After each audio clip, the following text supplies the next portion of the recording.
የነህምያ መጽሐፍ መግቢያ ሐሳቦችን ትንሽ ነህምያ ምዕራፍ 10 ላይ ካወጣችሁ በዛው ላይ ነው የምንማረው። ወደዛ ወደ ክፍሉ ቀጥታ ከመሄዴ በፊት ለመረዳት የሚያመችኑን መሰረታዊ ነገሮች እናገራለሁ። በመጀመሪያ በተለይ ስለ ብሉይ ኪዳንና አዲስ ኪዳን መጽሐፍት መናገር ፈልጋለሁ። ምናልባት ሰምታችሁ ሊሆን ይችላል። አንዳንድ አስተምሮቶች አሉ የብሉይ ኪዳኑ እግዚአብሔርና የአዲስ ኪዳኑ እግዚአብሔር የተለያዩ ናቸው የሚሉ እንደዚህ አይነት ከባድ ትምህርቶች አሉ። ማለት ሰምታችሁ ብዙ ልትሰሙ ትችላላችሁ። የብሉይ ኪዳኑ እግዚአብሔር ጨካኝ እንደሆነ ፈራጅ እንደሆነ፣ የአዲስ ኪዳኑ እግዚአብሔር ደግሞ ፍቅር እንደሆነ የሚል አይነት እይታ ነው። ከዚህ አልፈው ምን ያመጣሉ? አዲስ ኪዳን ብቻ ማንበብ ይበቃል፣ ብሉይ ኪዳንን ማንበብ አያስፈልግም የሚል የተሳሳተ ግንዛቤ አላቸው። ትክክለኛው ምልከታ ግን የብሉይ ኪዳኑ እግዚአብሔርና የአዲስ ኪዳኑ እግዚአብሔር ያው አንድ እግዚአብሔር ነው። ምንም የተለወጠ እዛ ያለው ፍቅር የሆነው እግዚአብሔር ነው በአዲስ ኪዳኑም የተገለጠል። ብሉይ ኪዳን ክርስቶስ እንደሚመጣ የተነገረበት ሲሆን አዲስ ኪዳን ደግሞ ክርስቶስ መምጣቱን ይነግረናል። አንድ ወጥ የሆነ መጽሐፍ ነው። መጽሐፍ ቅዱስ ርምደታዊ መገለጥ ነው። ሰው በኃጢአቱ ስለወደቀና እግዚአብሔርን መፈለግ ማወቅ ስለተሳነው እግዚአብሔር በሚገባው መልኩ እየተገለጠ መገለጡን እየጨመረ እየተገለጠለት ከዘፍጥረት ጀምሮ እስከ ራእይ ፕሮግሬሲቭ በሆነ ርምደታዊ በሆነ መንገድ የተገለጠ ነው የእግዚአብሔር ቃል። ዓላማው የእግዚአብሔር ቃል እግዚአብሔርን መግለጥ ነው። እግዚአብሔርን ለሰው ልጆች ለመግለጥ እግዚአብሔር በጥንቃቄ ከዘፍጥረት እስከ ራእይ ያለውን መጽሐፍ እኩል የእግዚአብሔር ቃል እንደሆኑ እያሰብን እንድንማር ነው። በጥንቃቄ መተርጎም የኛ ፋንታ ሆኖ እኩል እንድንማር ያስፈልጋል። ከዚሁ ጋር አብረን መረዳት ያለብን ስለ ኪዳን ስለ እግዚአብሔር የቃል ኪዳን አምላክ ነው እና ቃል ኪዳኑን በሂደት እየገለጠው ስለመጣ ቃሉን ስንተረጉም የትኛው ኪዳን ውስጥ እንዳለን አውቀን ትክክለኛ አፕሊኬሽን ማውጣት ማዛመድ ማድረግ አለብን። 5 ዋና ዋና ቃል ኪዳኖች አሉ በእግዚአብሔር ማለት በቃሉ ላይ። አንደኛው የመጀመሪያው ከኖህ ጋር እግዚአብሔር የገባው ቃል ኪዳን ነው። ከውሃ ጥፋት በኋላ መልሶ እግዚአብሔር ምድርን በውሃ እንደማያጠፋ ኪዳን ገባለት፣ ትእዛዝም ሰጠው። ኪዳኑንም በምን ምልክት አጸና? በቀስተ ደመና። እንዳይፈራ እንዳይደነግጥ፣ ዝናብ በዘነበ ቁጥር እግዚአብሔር ሊገለኝ ነው ብሎ እንዳይፈራ ቀስተ ደመናን ምልክት አደረገ፣ የኪዳኑ ምልክት። ከዛ በኋላ እግዚአብሔር ከአብርሃም ጋር የገባው ቃል ኪዳን አለ።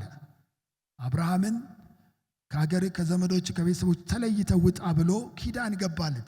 የቃል ኪዳን አምላክ ነው። ስምምነት አረገ። እግዚአብሔር ኪዳኑን ሲሰጠን ሳንፈራ ሳንደነግጥ እየወደድነው ሪሌሽናል በሆነ መንገድ ነው። ዝም ብሎ የውል ስምምነት አይደለም። ግንኙነታዊ የሆነ የኪዳን አምላክ ነው። ለአብርሃም ቃል ኪዳን ገባለት ተለይቶ ሲወጣ ዘፍጥረት 12 15 እና 17 ላይ ቃል ኪዳኑን በእያጸና ሄደ። ምልክት የቃል ኪዳን ምልክት እንዲሆን ግዝረትን ምልክት አድርጎ ሰጠው። ከዛ በኋላ ሌላው ለሙሴ ቃል ኪዳን ገባ። ዘጸአት 19 እስከ 24 ስታዩ ሙሴ ጋር ያለው ቃል ኪዳን ይሄ በጣም ኮንዲሽናል ይባላል። በሁኔታዎች ላይ በቃ ብትታዘዙ ባርካቸዋለሁ። ዘዳግም 28ን ታነብ ባትታዘዙ ተዋቸዋለሁ የሚል ትልቅ ዝርዝር ሕግ የሰጠው ለሙሴ ነው። በሙሴ በኩል ይሄ ኮንዲሽናል የሆነውን ቃል ኪዳን እንደገና ገባለት። ምልክት እንዲሆን ለቃል ኪዳኑ ሰንበትን ሰጠው። ቃል ኪዳን አምላክ እንደሚያመልክ ከሌሎች ሕዝብ እንዲለይ ተደርጎ ሰንበት ምልክት ነው።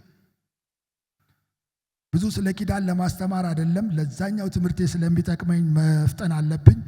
ሌላው ከዛ በኋላ ለዳዊት ነው። 2 ሳሙኤል ምዕራፍ 7 ላይ ለዘላለም ንጉሥ ከሱ ዘር እንደማይጠፋ በቃ ዙፋኑን ከሱ እንደማይወስድበት ለዳዊት ቃል ኪዳን ገባለት። 2 ሳሙኤል ምዕራፍ 7 ላይ የዳዊት ዘሮች በእግዚአብሔር በታዘዙ መጠን ይባርካቸዋል፣ ባልታዘዙ መጠን ደግሞ ቅጣት ይደርስባቸዋል። ግን ስርወ መንግስቱ አይጠፋም። እግዚአብሔር ቃሉን አላጠፍ ስርወ መንግስቱ እንዳይጠፋ አድርጎ በመጨረሻ በክርስቶስ ኢየሱስ የዘላለም መንግስት ከሱ ዘር እንደሚወጣ አድርጎ ኪዳኑን ፈጽሞለታል።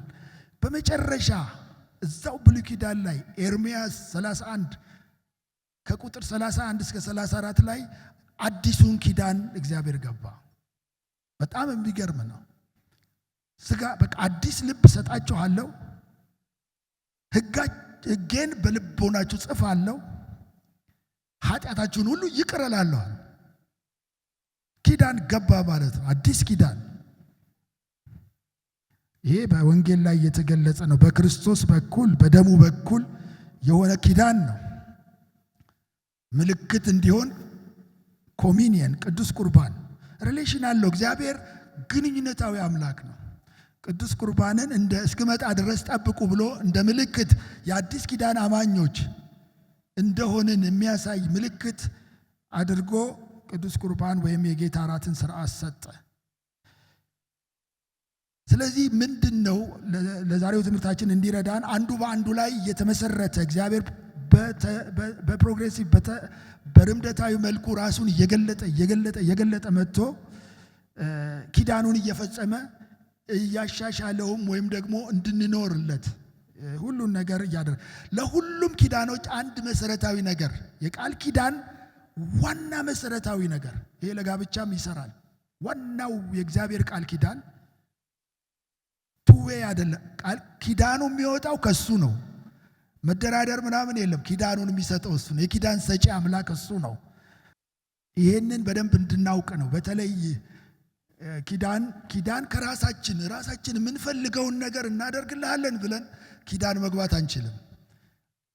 ከእግዚአብሔር ጋር ኪዳን የምንገባው ራሱ የሰጠንን ኪዳን ማደስ ካልሆነ በስተቀር እኛ ሌላ ዘራፍ ብለን የምናደርገው ነገር የለም። ሁልጊዜ ለእግዚአብሔር ለመኖር ራሳችንን ስንሰጥ እሱ እንድንሆንለት የፈለገውን ነገር ከቃሉ ተረድተን ያንን ነገር ለማድረግ ነው ቃል የምንገባው። አዲስ ሌላ የምናመጣው ኪዳን የለም።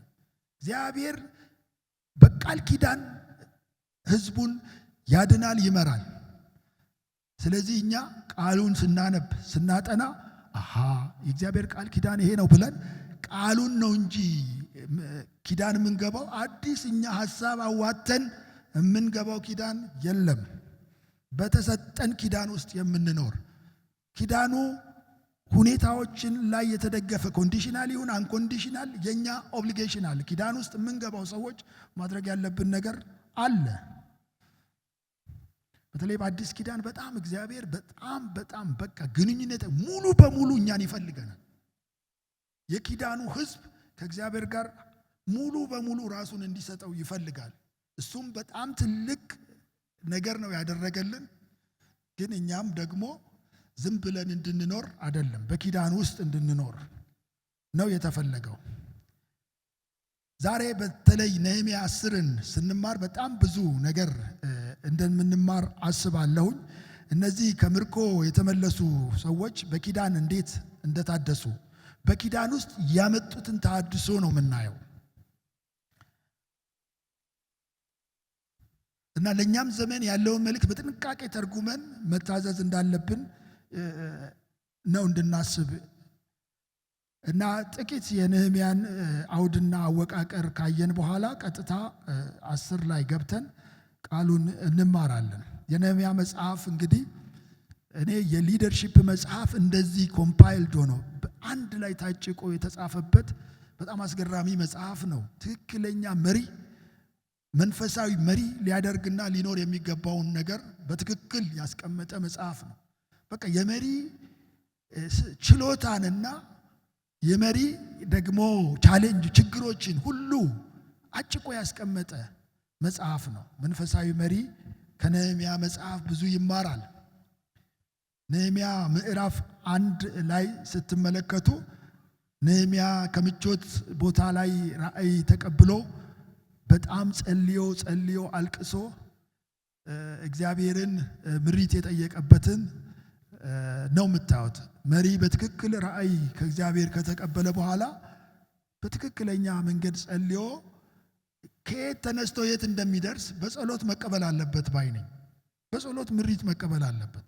ለበለዚያ መምራት በጣም አስቸጋሪ ነገር ነው። ነህምያ ወስኖ ነው በቃ ከሱሳ ከምርኮ አገር መጥቶ ጸልዮ ምዕራፍ 2 ላይ መጣ። ንጉሱ እንዴት ሞገስ እንደሰጠውና ህዝቡ ጋር ራእዩን ከማካፈሉ በፊት ያለውን ችግር ሁሉ አይቶ በትክክል ከተረዳ በኋላ ለህዝቡ መቼ መናገር እንዳለበት ምን መናገር እንዳለበት በጣም የእግዚአብሔር መንፈስ የመራው ሰው ነው። ያለ ጊዜው ዝም ብሎ ትልልቅ ራእይ ብናወጣ ምንም ዋጋ የለው። ማንም ራእይ ገና ገብቶት ካልሆነ በስተቀር ማንም የሚደግፋቸው አይኖርም። የፈለገ ከላይ ከሰማይ ብታመጡ ራእይ ሰው ቶሎ ይደግፈኛል ብላችሁ አታውጡት። እግዚአብሔር በሰጣችሁ ጊዜ አለው። ሲበስል ሌሎች ሰዎች ራእዩን መቀበል ሲችሉ ነው ማውጣት ያለብን። ይህንን ነህምያ ምዕራፍ 2 ላይ እናያለን። ምዕራፍ 3 ላይ ህዝቡን አስተባብሮ ቅጥሩን እንዴት እንደሰራ እናያለን። ከዛ ቅጥሩን መስራት ሲጀምር የደረሰበት ተቃውሞ ምዕራፍ 4 ላይ፣ ምዕራፍ 5 ላይ፣ ምዕራፍ 6 ላይ አስገራሚ ትምህርት የምናገኝበት ነው። መንፈሳዊ ውጊያ ከሰዎች ጋር የውስጥ ፈተና የውጭ ፈተና እንዴት እንደሚመጣ የተገለጠበት መጽሐፍ ነው። ምዕራፍ 6 ላይ ይህን ሁሉ ነገር ጨርሶ ቅጥሩ ተሰራ ማለት ነው። በጣም አስደናቂ አፈጻጸም። በ52 ቀን ቅጥሩን ሰሩት። ቅጥሩን ከሰሩ በኋላ አሁን ዋና ግቡ ሰው ስለሆነ እግዚአብሔር አሁን ኢየሩሳሌም ቤተ መቅደሱ ተሰርቷል። የቤተ ክህነቱ አመራር እነ ዕዝራ ቃሉን አስተምረዋል።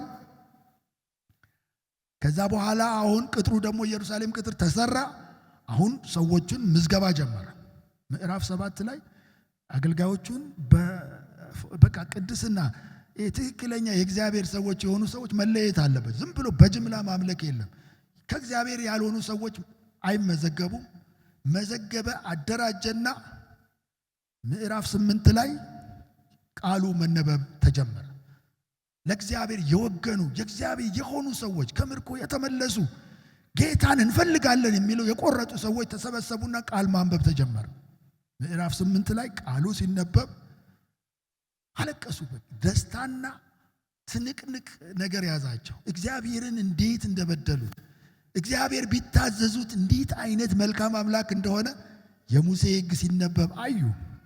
እጅግ ብዙ ስህተት እንደሰሩ ገባቸው። ምዕራፍ 8 ላይ ትልቅ መነቃቃት ሆነ። አታልቅሱ ማለት ጀመረ። ነህምያ አታልቅሱ ይላል። ዕዝራ ደግሞ ካህን ስለሆነ ለቅሶ የሚወድ ይመስላል። ብዙ ነህምያ መሪ ስለሆነ በቃ በደስታ በእግዚአብሔር ደስታ እንደዚህ አድርጉ ይላል። ነህምያ በጣም በጣም በጣም የተዋጣለት መሪ ነው። እጆቹ ፈጣሪን ለማመስገን እና ለጸሎት የተዘረጉ ናቸው። እጆቹ ለስራ የበረቱ ናቸው። እግዚአብሔር የሰማይና የምድር ፈጣሪ መሆኑን የገባው። አንዳንድ መንፈሳዊነት በጣም ጸሎት አለ፣ ስራ አንሰራም። የትኛው ዱዋሊዝም እንደሆነ አንዳንዱ ከመሬት ጋር ተጣብቆ ጸሎት የለም። ነህምያ ሁለቱን ያዋሃደ እግዚአብሔር የሰማይና የምድር ፈጣሪ እንደሆነ በጸሎት እየተጋ መሳሪያ ይዞ እየተጋ እያሰራ የኖረ እውነተኛ መንፈሳዊ መሪ ምሳሌ ነው ነህምያ። ስለዚህ 8 ላይ ቃሉ ከተነበበ በኋላ ቃሉን ካነበቡ በኋላ 9 ላይ በመጽሐፍ ቅዱስ ውስጥ ረጅሙ ጸሎት ከተጻፈበት አንዱ ምዕራፍ 9 ነው። ምዕራፍ 9 ላይ የእግዚአብሔርን በቃ እንደበደሉት እግዚአብሔር የሙሴ ሕግ ቅድምም የሙሴ ሕግ ምንድነው ጠቀሜታው? የእግዚአብሔርን ቅድስና በደንብ አድርጎ ያሳያቸዋል። የሰውን ውድቀት ያሳያቸዋል። ሰው በሕግ ፈጽሞ በቃ ሊጠራ ማይችል አይነት እንደሆነ ያሳያቸዋል። ስለዚህ ሕጉ ሲነበብ እነሱ የት ነው ያሉት? እግዚአብሔር የት ነው ያለው? እጅግ በጣም አስደንጋጭ ነገር ነው። እኛ ለአዲስ ኪዳን አማኞች በኋላ መጣበታል። በክርስቶስ ኢየሱስ የተሰራልን ስራ ነው እና ያንን ሁሉ ተናዘዙ። አንተ ልክ ነህ፣ እኛ የለንም በስፍራው፣ አንተ ልክ ነህ ብለው በንስሐ ጸሎት እግዚአብሔርን አመለኩ። ምዕራፍ 9 ላይ አስደናቂ አምልኮ አመለኩ። በጣም በጣም በጣም የሚያስገርም ትምህርት ዛሬ የምንማረው ከአምልኮ ከጸሎት በኋላ ተግባራዊ ምላሽ መስጠት እንዳለባቸው አስበው ስምምነት አድርገው በጽሁፍ ምን ማድረግ እንዳለባቸው የወሰኑበትን እዚህ ምዕራፍ 10 ላይ ተቀምጧል ማለት ነው። ይሄ ለኛ በጣም በጣም በጣም አስተማሪ ነገር ነው። አንድ ወር ጾም ጸሎት ጸልየን አምልከን ምንም ቢሮ ውስጥ ለውጥ የለ፣ ቸርች ውስጥ ለውጥ፣ እንደዚህ አይነት ነገር በጣም እንደገና ህይወታችንን መፈተሽ አለብን። ከጸለይን ካመለክን ወደ ህብረት ከመጣን በየቀኑ ከሰማን እግዚአብሔር ተናገረን ካልን በምንረዳው መልኩ ኑሯችን መለወጥ አለበት። ይሄን ከዚህ ነው የምንማረው። እኛ በተለይ የአዲስ ኪዳን አማኞች ከብሉይ ኪዳኑ የበለጠ ስታንዳርድ ይጠበቅብናል። የበለጠ ኪዳን የበለጠ ነገር የተሰራልን ስለሆነ የበለጠ ነገር ይጠበቅ እና ብዙ ነገር በቃ እናመልካለን፣ እግዚአብሔር ተናገረን እንላለን። ህይወታችን ምንም አይለወጥም። ውሳኔ ማድረግ አለብን። ቢያንስ ይሄንን አስተካክላለሁ ማለት መቻል አለብን። ስራ የሌለው ከሆነ ሁልጊዜ ፊቱን በመስታወት አይቶ መሄድ ሰውን የምንመስል ከሆነ ምንም አይነት ለውጥ አይመጣም በህይወታችን። ስለዚህ በጣም ከነዚህ ከአይሁዳውያን በነህምያ 10 ላይ የምንማረው ቅድም እንዳልኳችሁ ነህምያ 8ን በቃሉ መታደስ ከ8 እስከ 10 ያለው ቃል ኪዳናቸውን ያደሱበት ነው። 8 ላይ ቃሉ ተነበበ፣ 9 ላይ በጸሎት ወደቁ፣ 10 ላይ ተግባራዊ ምላሽ ለመስጠት ቃል ገቡ። ከ11 እስከ 13 ደግሞ የአምልኮ ስርዓት ፍሬምወርክ ታድሶ ፍሬምወርክ ከሌለው ተመልሶ ይበተናል። ስትራክቸር ሲያወጡ ነው የምታዩት። በቃ እንዲህ እናደርጋለን በጋብቻ ዙሪያ በዚህ ብለው እንደገና መላልሰው የሰሩበት ነው። እሱ ሪፎርሜሽን ነው። ከ11 እስከ 13 ያለው ከ8 እስከ 10 ያለው ይሄ ሪኒዋል ያደረጉበት ነው። 8 ላይ ትልቅ የቃሉን ንባብ ወደ ቃሉ ተመለሱ። 9 ላይ በጸሎት እግዚአብሔርን ፊት ፈለጉ። 10 ላይ ያደረጉትን 9:38 ላይ ወዲያው የመጨረሻ ቁጥር ላይ 9 ላይ ሄዱልኝና ወደ 10 እንገባለን። እንደዚህ ይላል የመጨረሻው ቁጥር የምዕራፍ 9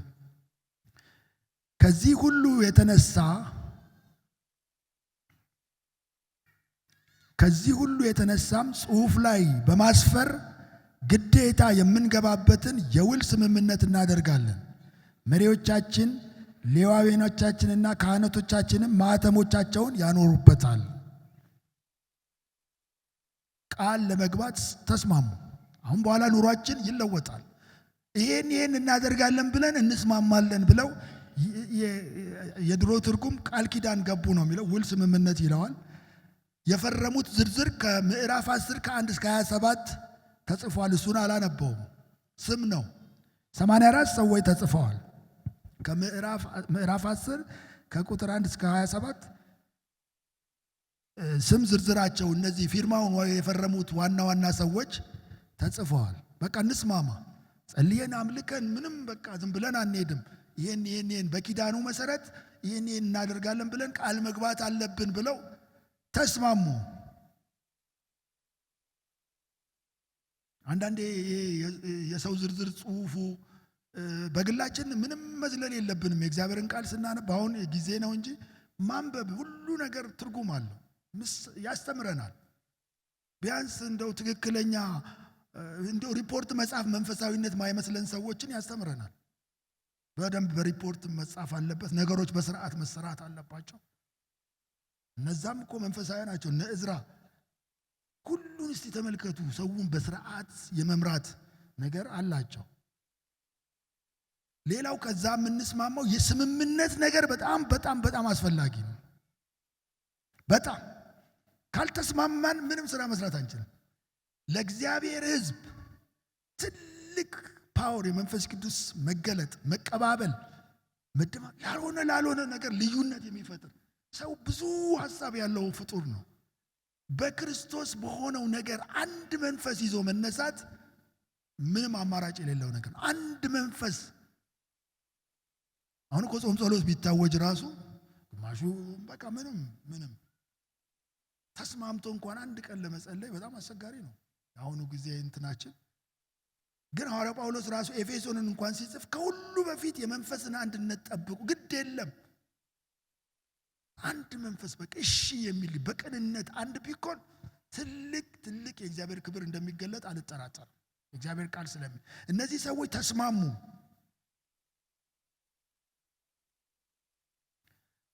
ቁጥር 28 ላይ እንደሚለው አሁን ትንሽ እያነበብኩ ሄዳለሁ። 10:28 የቀሩት ሕዝብ ማለት ካህናቱ፣ ሌዋውያኑ፣ በር ጠባቂዎቹ፣ መዘምራኑ፣ የቤተ መቅደሱ አገልጋዮች ስለ እግዚአብሔር ሕግ ብለው ራሳቸውን ከጎረቤት አሕዛብ የለዩ ሁሉ ሚስቶቻቸው ወንዶችና ሴቶች ልጆቻቸው የሚያውቁና የሚያስተውሉ ሁሉ ቃለ መሐላ ፈጸሙ ይላል። ኪዳን አደረጉ። የእግዚአብሔር ሕግ ተነቦ አምልከን ከባቢሎን ምርኮ መተን እንደ ድሮ ተራ ሕዝብ ሆነን አንመላለስም። ጸልየን ምን ተገብራቸውን ነገሮች በስምምነት ተፈራርመን እናደርጋለን ብለው ይህን አደረጉ። እነ ነህምያ መጀመሪያ ነው የተመዘገቡት። መዝገቡ ላይ ስታዩ መጀመሪያ ራሱ ነው የተመዘገበው ነህምያ።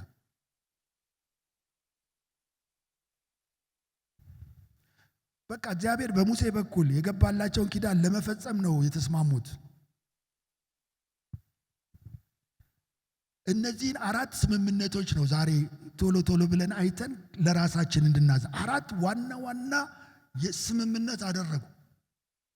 አንደኛ ቁጥር 29 ላይ የመጀመሪያ ያደረጉት የመጀመሪያው እኛ ካሁን በኋላ ወደ ቃሉ እንመለሳለን፣ ወደ ሙሴ ሕግ እንመለሳለን። በቃ እሱን ባንፈጽም እርግማኑ ይድረስብን ብለው ፈረሙ። የሚገርማችሁ ቁጥር 29 ላይ ተመልከቱ። እነርሱም ከወንድሞቻቸውና ከመኳንንቶቻቸው ጋር በመሆን በእግዚአብሔር ባሪያ በሙሴ አማካኝነት የተሰጠውን የእግዚአብሔርን ሕግ የጌታችን የእግዚአብሔርን ትእዛዞች፣ ደንቦችና ስርዓቶች ሁሉ ለመታዘዝ በዚህ እርግማንና መሐላ ቃል ገቡ ይላል። የመጀመሪያው ነገር የእግዚአብሔር ቃል ያስፈልገናል። ትተን ተጎድተናል። ብዙ ተጉዘን ስተናል። የሰው ፍልስፍና አስቶናል። የጣዖት አምልኮ ፍልስፍና አስቶናል። እግዚአብሔር አክብሮ ቃሉን ሰጥቶን ነበረ፣ ትተነዋል። የመጀመሪያው የኑሯችን መጀመሪያ የሚሆነው ቃሉን መታዘዝ ነው።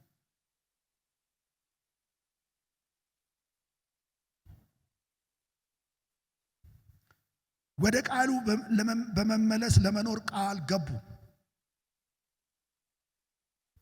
እኔ የብሉይ ኪዳን እንደዚህ ከሆነ አዲስ ኪዳን ላይ ምን ቃል በልቦናችን ያኖረ እግዚአብሔር ቃሉ ወደ ቃሉ መመለስ ምን ያህል አስፈላጊ እንደሆነ ማሰብ አለብን። በምንም አይነት በእነሱ ጊዜ እንደዛ የሆነ እኛ ቃሉ ምን እንደሆነ የተረዳን ሰዎች፣ ጌታ ኢየሱስ የተገለጠልን ሰዎች፣ ቃሉ መንፈስም ሕይወትም መሆኑ የገባን ሰዎች ቃሉን ለማንበብ በቃሉ ለመመራት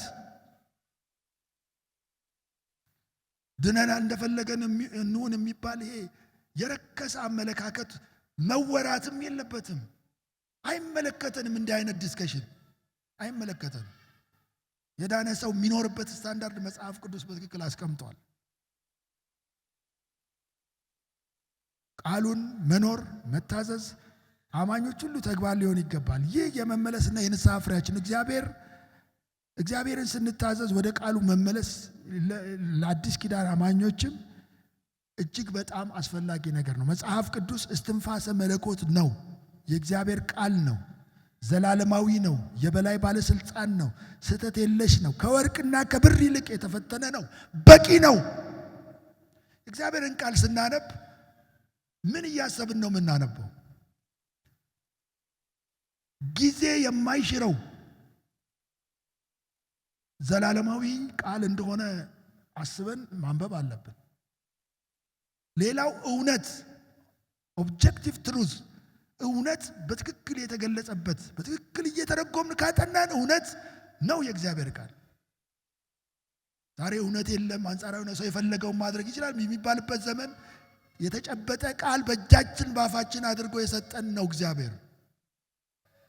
ሌላው በጣም የሚያስገርመው የእግዚአብሔር ቃል ሀብት ነው። ሀብት በጣም የሚያስገርመኝ አንድሪያን ሮጀርስ የሚባል ስለ እግዚአብሔር ቃል ሲሰብክ የወርቅ ክምር እዚህ ጋር ተከምሮ መጽሐፍ ቅዱስ እዚህ ጋር ብታደርጉኝ መጽሐፍ ቅዱሴን አፈፍ አደርጋለሁ ይላል። ሀብት ነው። የእግዚአብሔር ቃል ካለው ሰው ምን ይሆናል? ይህንን የህይወት ቃል ሰጥቶን እኛ ይህንን ችላ ብለን ምን ልንሰራ ነው? ይሄ ቃል እያለ ሰው ሐዘን ውስጥ ሊገባ ይችላል። እግዚአብሔር ቃል ሰማይና ምድር የተፈጠረበት ቃል፣ ዘላለማዊ ቃል፣ ማንም ፈላስፋ ሊያሸንፈው የማይችል የህይወት ቃል ተሰጥቶን ቃል ሳናነብ ክርስትና ብሎ ነገር አይኖርም። የአዲስ ኪዳን አማኞች ይህን በመንፈስ ቅዱስ መሞላትና በቃሉ መሞላት የዘወትር ተግባራችን ሊሆን እንደሚገባ ከነሱ እንማራለን። እነሱ እንኳን እንደዚህ ካደረጉ እኛ በአዲስ ኪዳን ያለን ደግሞ ይህንን የበለጠን ተገብረዋለን። ሁለተኛ ያደረጉት ነገር መጀመሪያ ወደ ቃሉ እንመለሳለን፣ የሙሴን ትእዛዛትና ደንብ ሁሉ እንጠብቃለን አሉ። ሁለተኛስ በጋብቻ እንቀደሳለን። ጋብቻ በጣም ወሳኝ ነገር ነው ለእግዚአብሔር ሕዝብ። ጋብቻ ቁጥር 30 ላይ እዛው ሴት ልጆቻችንን በዙሪያችን ላሉት አሕዛብ አንሰጥም፣ የእነርሱንም ሴቶች ልጆች ለወንዶች ልጆቻችን አንወስድም። አሁን በቃ ገብቶናል። የእግዚአብሔር ሕዝብ ምን መሆን እንዳለበት ገብቶናል። ቃሉን ሙሉ ለሙሉ እንታዘዛለን። እንደገና ደግሞ በጋብቻም በኩል ያለውን ችግር እንፈታዋለን። ካላመኑ ሰዎች ጋር አንጋባም፣ አናገባም። ውሳኔ ይፈርማሉ እኮ ይህ ውሳኔ በቃ ይሄ ምንም ኮምፕሮማይዝ የሚያደርጉት ነገር አይደለም። በቃ ጻፉት፣ ተስማምተው በጋብቻ እንቀደሳለን። ዛሬ ምን አለበት እየተባለ እንደምናደርገው አይደለም። በፍጹም እግዚአብሔርን የምናመልክ ከሆነ በዚህ ነገር ላይ ምንም አይነት የምናመቻቸው ነገር የለም። የእግዚአብሔርን የምንወድ ከሆነ በጋብቻ መቀደስ ምንም ጥያቄ ውስጥ የሚገባ ነገር የለም። ዴቪድ ፓውሰን የሚሉት ሰው በጋብቻ ላይ በጣም ከባድ አቋም ነው ያለው። ፍቺ ፈጽሞ የሚፈቀድ ነገር አይደለም በክርስቲያኖች ውስጥ የፈለገ አይነት ነገር ቢሆን ሞት ካልሆነ በስተቀር። ያ ብቻ አይደለም፣ በጋብቻችን ውስጥ ደግሞ በትክክል መኖር አለብን። ኪዳናችንን መጠበቅ አለብን። ጋብቻ ለእግዚአብሔር ሕዝብ ልዩ አሁን ዘመኑ የማይረካ ምኞት ውስጥ ገብቶ ሰው የተለያየ ችግር ውስጥ እየገባ ባለበት ዘመን የእግዚአብሔር ሕዝብ መለያው ጋብቻ። በቃ እግዚአብሔር አለ፣ የዘላለም ሕይወት አለ ያለ ሰው ጋብቻ ላይ ምንም አይነት ድርድር አያስፈልግም። አንድ ሰው ጌታ ኢየሱስ ግልጽ አድርጓል። አንድ ሴት ለአንድ ወንድ የሚለው ምንም ጥርጥር የለው። በጋብቻ ውስጥም ከገባም በኋላ ጋብቻችን ውበት የሚኖረው ከመልክ በላይ ከሌሎች ጥቅማ ጥቅም በላይ ሰዎችን በፍቅር የሚያጸናው መንፈሳዊነት ነው። መንፈሳዊነት ዋናው የክርስቲያናዊ ጋብቻ ዋና አሳሪው ነገር እሱ። ከውበት ከሀብት ከሌላ ሁሉም ከምንደረድራቸው ነገሮች እነሱ እግዚአብሔር እንደሰጠን ይሆናል። እግዚአብሔር ከቀደመ እነሱ የደስታ ናቸው። ለክርስቲያናዊ ጋብቻ ዋና ቁልፉ ነገር መንፈሳዊነት፣ እውነተኛ መንፈሳዊነት ካለ ጋብቻ የደስታ ቦታ ምንም ጥርጥር የለውም። ስለዚህ ጋብቻችን ላይ ነው እግዚአብሔርን ምንሰማው። እዛ ይናገራል እግዚአብሔር፣ እዛ ያናግረናል። እግዚአብሔርን እናገኘዋለን። ቤታችን መቀደስ አለበት። የእግዚአብሔር ሕዝብ ከሆንን ቃሉን እናነባለን፣ ለቃሉ እንታዘዛለን። ከዛስ በጋብቻችን እንቀደሳለን። ሰይጣን ሰዎችን ከጌታ መንገድ በማራቅ ለማጎሳቀል ከሚጠቀምበት ስልቶች መካከል አንዱ ሰዎችን በዝሙት መጣል ነው። ከዚያ በኋላ ማንኛውንም ኃጢአት ማሰራት ይችላል። ማኖ የሚያስነካን እዛ ጋር ነው ትልቁ። በእውነት ይሄ እውነተኛ መንፈሳዊነት የሚያጠፋ ሌላ ክፋትን፣ ሌላ ኮረፕሽን ውስጥ ምናምን ውስጥ እንድትገቡ መጀመሪያ የሚያደርገው ሰይጣን ኮረፕት የሚያደርገው ስጋችንን ነው። ይሄ የሱ ልክ እግዚአብሔርን ለማምለክ ቅድስና እንደምንለው ሰይጣንን ለማምለክ ርኩሰት በጣም ተያያዥነት አላቸው። ወደ ርኩሰት ይሄ አሁን የተለያዩ በቃ ሴክሹዋል ነገር ፊልሞች፣ የተለያዩ ነገሮች እንደዚህ እያደረግን ሪቫይቫል አይሆንም። በቃ የአቋም መግለጫ እንደነዚህ ሰዎች ማውጣት አለብን። እርኩሰትን እግዚአብሔር አይፈልግም። ከዛ የበለጠ ደስታ እግዚአብሔር በክርስቶስ ኢየሱስ አዘጋጅቶልናል። ግብረ ሥጋ ግንኙነት በትዳር ውስጥ ብቻ ነው። ከትዳር በፊትም አይሆንም፣ ከትዳር ውጭም አይሆንም። ስለዚህ ጌታን እያሰብን ይሄ የሰይጣን በቃ ከመንፈሳዊ ነገር ከጫወታ ውጪ ለማድረግ ሰዎችን ማነው ንስሐ ገብተን ሁለተኛ በእንዲህ አይነት ነገር ውስጥ አልገባም ብለን ወደ እግዚአብሔር ካልተመለስን ተሐድሶ ውስጥ ለመግባት እንቸገራለን።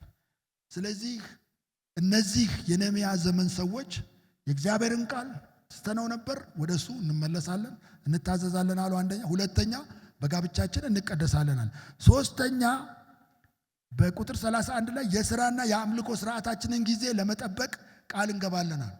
ቁጥር 31 ላይ አሕዛብ ጎረቤቶቻችን በሰንበት ቀን ለመሸጥ ሸቀጣ ሸቀጥ ወይም እህል ቢያመጡ በሰንበት ወይም በማናቸውም በተቀደሰ ቀን ከእነርሱ አንገዛም። በየ7 ዓመቱ ምድሪቱን እናሳርፋለን፣ ዕዳንም ሁሉ እንሰርዛለን፣ ሰንበትን እንጠብቃለን አሉ። ተጎድተዋል። ብዙ ሰንበት ሳይጠብቁ ወደ ምርኮ ሀገርም ተሰጥተዋል። ሰንበት የኪዳናቸው ማሰሪያ ነበረ። የእግዚአብሔር ሕዝብ መሆናቸውን በእረፍት እንዲያመልኩ 6 ቀን ስሩ፣ 1 ቀን እረፉ ነው ያለው እግዚአብሔር።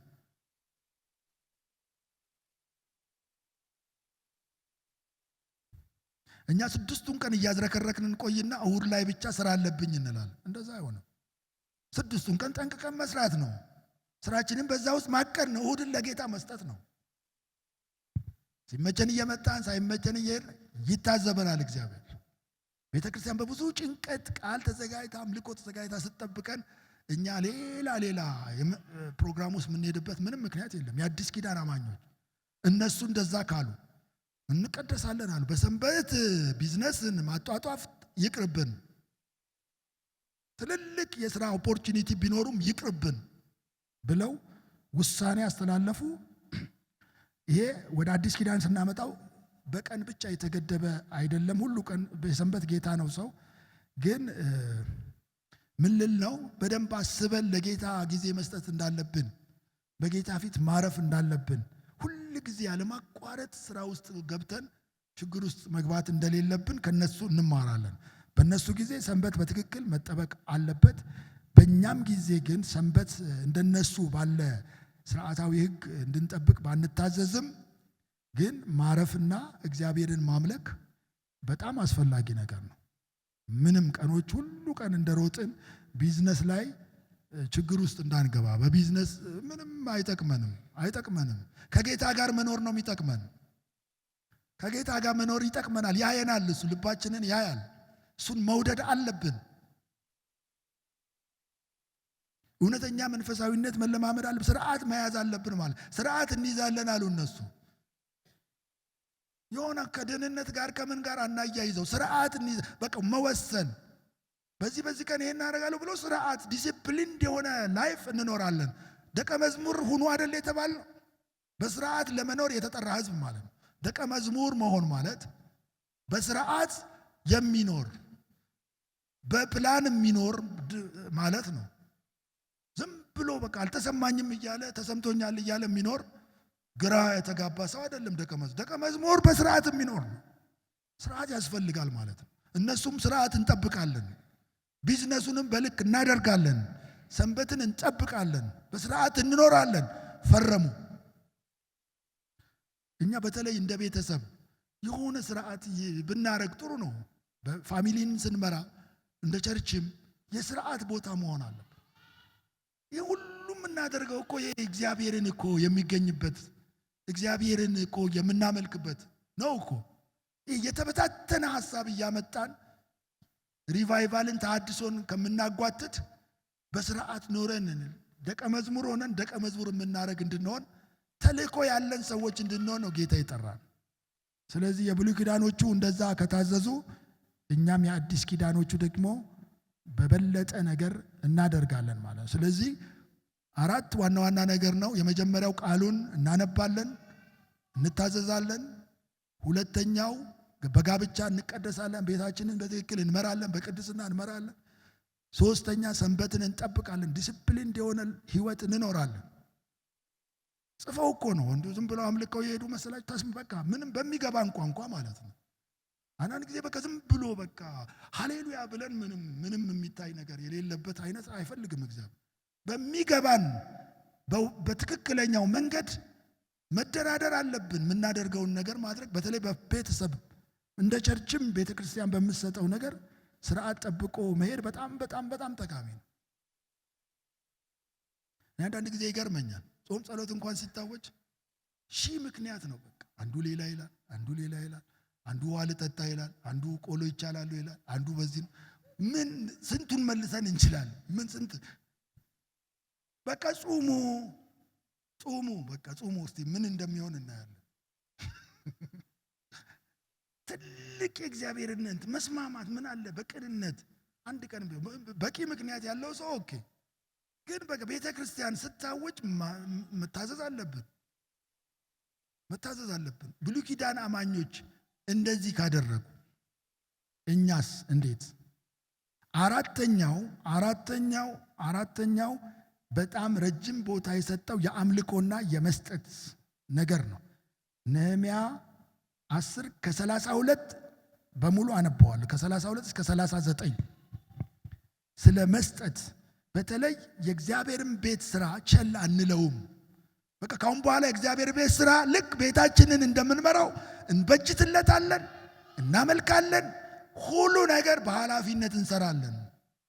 የቤተ መቅደሱ አምልኮ ቸል ካሁን በኋላ አንልም ብለው ቃል ገቡ። ላንብበው 32 በየዓመቱ ለእግዚአብሔር ቤት አገልግሎት የሚሆን የሰቅል 1/3 ለመስጠት ቃል እንገባለን። ይህም በጠረጴዛው ላይ ለሚቀርበው ገጸ ኅብስት፣ ዘወትር ለሚቀርበው የእህል ቁርባን፣ ለሚቃጠል መስዋዕት፣ በሰንበት በወር መባቻና በተደነገጉ በዓላት ለሚቀርበው መስዋዕት፣ ለተቀደሱ መባዎች፣ ለእስራኤል ስርየት ለሚቀርበው የኃጢአት መስዋዕትና ለአምላካችን ቤት ሥራ ሁሉ የሚውል ነው። ቁጥር 34 እኛ ማለት ካህናቱ፣ ሌዋውያንና ሕዝቡ በየዓመቱ በተወሰነው ጊዜ በሕጉ እንደተጻፈው በአምላካችን በእግዚአብሔር መሠዊያ ላይ የሚነደውን እንጨት የእያንዳንዳችን ቤተሰብ መቼ ወደ አምላካችን ቤት ማምጣት እንዳለበት ለመወሰን ዕጣ ተጣጣልን። የሰብላችንና የእያንዳንዱ ዛፍ ፍሬ በኩራት ወደ እግዚአብሔር ቤት ለማምጣት ቃል እንገባለን። እንዲሁም በሕጉ እንደተጻፈው የወንድ ልጆቻችንና የቀንድ ከብቶቻችንን፣ የመንጋዎቻችንን፣ የበግና የፍየል መንጋዎቻችንን በኩራት ወደ አምላካችን ቤት ወደሚያገለግሉት ካህናት እናመጣለን። ከዚህ በላይ የቡሃችንን፣ የእህል ቁርባናችንን፣ የዛፎቻችንን ፍሬ ሁሉ፣ አዲሱን የወይን ጠጃችንና የዘይታችንን በኩራት ወደ ካህናቱ ወደ አምላካችን ቤት ዕቃ ቤቶች እናመጣለን። እኛ በምንሰራባቸው ከተሞች ሁሉ ያለውን አስራት የሚሰበስቡት ሌዋውያን ስለሆኑ የሰብላችንን አስራት ወደ ሌዋውያኑ እናመጣለን። አስራቱን በሚቀበሉበት ጊዜ ከአሮን ዘር የተወለደው ካህን ከሌዋውያኑ ጋር አብሮ ይገኛል። ሌዋውያኑም የአስራቱን 1/10 ወደ አምላካችን ቤት ወደ ዕቃ ማከማቻ ክፍሎች ያመጡታል። የእስራኤል ሕዝብና ሌዋውያኑ ጭምር ከእህሉ ከአዲሱ ወይን ጠጅና ከዘይቱ ያዋጡትን የመቅደስ ዕቃዎች ወደሚቀመጡባቸው አገልጋይ ካህናት፣ በር ጠባቂዎችና መዘምራኑ ወደሚያርፉባቸው ዕቃ ቤቶች ያምጡ። እኛም የአምላካችን ቤት ቸል አንልም። ውሳኔ ቸል አንልም። አሁን በኋላ ብዙ ተጎድተናል። ከእግዚአብሔር ቤት ርቀን የጠላት መጫወቻ ሆነናል። ከሀገራችን ተነቅለን መጫወቻ ሆነናል። እግዚአብሔር ለክብር ጠርቶን ሳለ ተራ ኑሮ እየኖርን ተቸግረን አይተናዋል። እናስ ካሁን በኋላ የእግዚአብሔርን ቤት ስራ ቸል አንልም። ለቤተ ክህነቱ አገልግሎት የሚያስፈልገውን ሁሉ በኩራት ምንድን ነው? መጀመሪያ የፍታው በቃ ገና ሰርፎን የሆነ ነገር ሰርተን ትርፍራፊ አይደለም እናመጣው። ምንም ነገር እግዚአብሔር ሲሰጠን የመጀመሪያውን ነገር ለእግዚአብሔር ቤት እናደርጋለን። ከዛ በኋላ የተረፈውን ነገር እንጠቀማለን ማለት በኩራት። አንዳንድ ሰዎች አስራት ሲሰጡ መጨረሻ ላይ ቆይ ይሄን አድርጌ አንካሳ መስዋዕት አታምጡ፣ አያስፈልግም። እግዚአብሔር የገንዘብ ችግር የለበትም። እኛው ነው የምንጠቀመው። እኛው በስርዓት መመለክ አለበት እግዚአብሔር። በኩራቱን ሁሉን ነገር እናደርጋለን። በፍጹም የእግዚአብሔርን ቤት ስራ ቸል አንልም ብለው ቃል ገቡ። ይሄ የብሉይ ኪዳኑ እግዚአብሔር አይለወጥም። ሚልክያስ ላይም እንዲሁ ስለ መስጠት ሲናገር እኔ እግዚአብሔር አልለወጥም ብሏል። ሚልክያስ 3:6 ላይ በዕብራውያን 13:8 ላይ ኢየሱስ ክርስቶስ ትናንትና ዛሬ ለዘላለም ያው ነው። እግዚአብሔር እንደውም በአዲስ ኪዳን ብዙ የተደረገልን ስለሆነ የአስራት ስጦታ የመጨረሻ ቦታውም ላይ ነው የሚሆን። ብዙ አይነት ደጋግ ስጦታዎች ለድሆች እንሰጣለን፣ ልዩ ስጦታ እንሰጣለን፣ ልዩ ስራዎች እንሰራለን፣ ህይወታችንን እንሰጣለን። ለእግዚአብሔር የማይደረግን አስራት የማይሰጥ አማኝ አምኗል ወይ ለማለት ራሱ እስከሚከብድ ነው ድንጋጌው። ምክንያቱም እግዚአብሔር የዘላለም ህይወትን በልጁ ሰጠን፣ ልጁን ሰጠን። እግዚአብሔር ቤት እንዴት ቸል እንላለን? የእግዚአብሔር ቤት እንዴት ቸል እንላለን? የብሉይ ኪዳኑ ሰዎች ይሄን ያህል ወደፊት ከገፉ እኛ ምንድነው ማድረግ ያለብን? አስራትን በመስጠት ጌታን ስናመልክ ወንጌል እናስፋፋለን። ከቤተ ክርስቲያን ጋር አብረን ሰራተኞች እንሆናለን። ዲቫይን ኮኔክሽን። እዚህ የሚጸለየው ጸሎት ለሁሉም አባላት የጸሎት ቡድን ይጸልያል፣ ይደርሳል። ዲቫይንሊ ኮኔክትድ ነው። ለፍታችሁ ሰርታችሁ ለእግዚአብሔር ታመጣላችሁ። የቅዱሳን በረከት እናንተም ጋር ይደርሳል። ምንም ጥርጥር የለውም። ወንጌል ይሰራል። ቤተ ክርስቲያን የምትሰራው ስራ ሁሉ የሁላችንም ነው። ወንጌል ሰባኪዎች ብቻ ያመጧቸው አይደለም። አብረን እንጸልያለን፣ አብረን አስራት እንሰጣለን። ጌታ ፊት ስንሄድ አክሊሎቻችን የሚሆኑት የሁላችንም ነው። ቤተ ክርስቲያን ውስጥ የዳኑት ሰዎች በሙሉ የኛ የሁላችን አክሊል ነው። ስለዚህ ፍጹም እየተጎተትን በቃ ረሳሁት ምናምን እየተባለ ይቅር። አሁን እኛ እንደነሱ አሁን እናስተካክል። ትዝ አይለኝ ምናምን የሚባል ነገር አለ። እግዚአብሔር እንዴት ይረሳል? አይረሳም። በቃ አስታውሰን ከገበያችን በደንብ ለእግዚአብሔር ቤት መስጠት አለብን። ቤተ ክርስቲያን አሁን እንደ ኢትዮጵያም እንደ ሀገርም አሁን ማህበረሰቡን ገንዘብ ስታቀማጩት ምን ያደርጋል? ስታወጡት ይለማል እኮ። የምትሰጡት ሰውዬ እኮ ያለማዋል። ሀገር ትበለጽጋለች።